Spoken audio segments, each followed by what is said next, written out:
Goeiemôre. Jy luister na die 28ste oordeenking in die reeks. Jesus is die vraag. En ons tema vanoggend is identiteit. Vanoggend luister ons na van die vrae wat Jesus gevra het oor identiteit. Sy eie identiteit. Maak tyd in jou dag en spasie in jou siel om die vrae werklik aan te hoor. Luister na die vrae wat Jesus gevra het wat handel oor identiteit, wat tegelyk ook gevolgtrekkings het vir ons eie identiteit. Ek vind dit altyd baie behulpsaam om 'n potlood en 'n stuk papier byderhand te hê en net dit wat in my hart en my gedagtes opkom neer te skryf. Ek wil jou vanoggend uitnooi om dieselfde te doen. Wie sê die mense is ek? Markus 8 vers 27, Lukas 9 vers 18, Matteus 16 vers 13. Wie sê die mense is ek?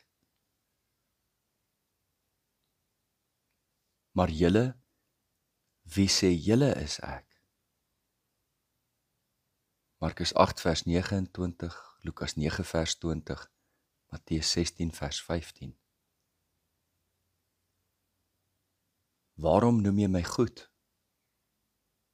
Markus 10 vers 18, Lukas 18 vers 19. Wie is my moeder en wie is my broers? Markus 3 vers 33, Matteus 12 vers 48.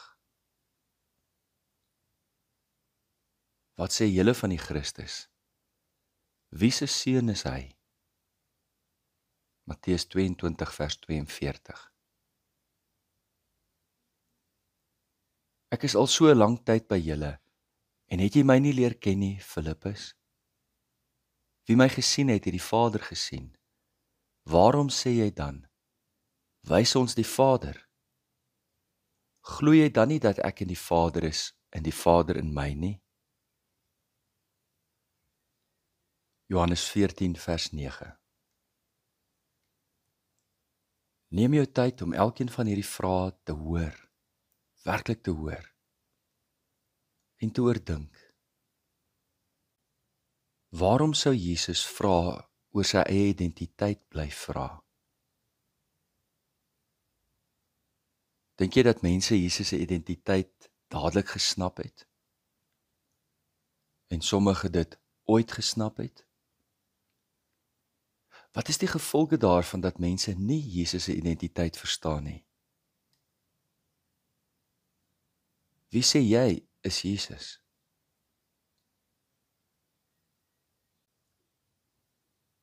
Wie sê mense vandag is Jesus vir hulle?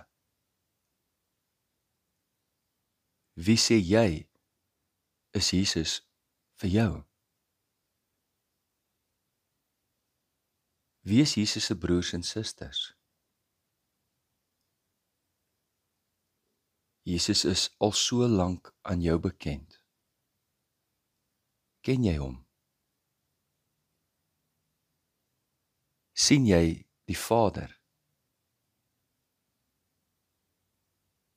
Ons gebed kom uit die groot gebedeboek. Here, daar is geraas in my hart. Dit word wel soms stil rondom my, maar die geraas in my hou nooit op nie.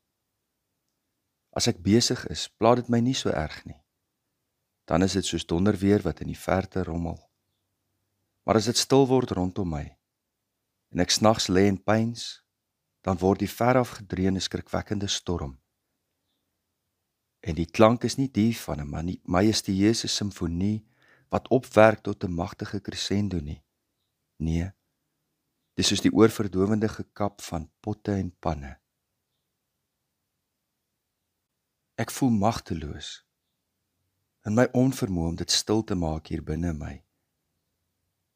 Here Jesus, U het tog eens die storm op see aangespreek en dit het stil geword. Ek bid, Heer, maak dit stil in my. Spreek net 'n woord, dat U vrede in my hart kom heers. Leer my wie U is en laat ek u liefdevolle stem hoor sê, wees stil en weet, ek is die Heer.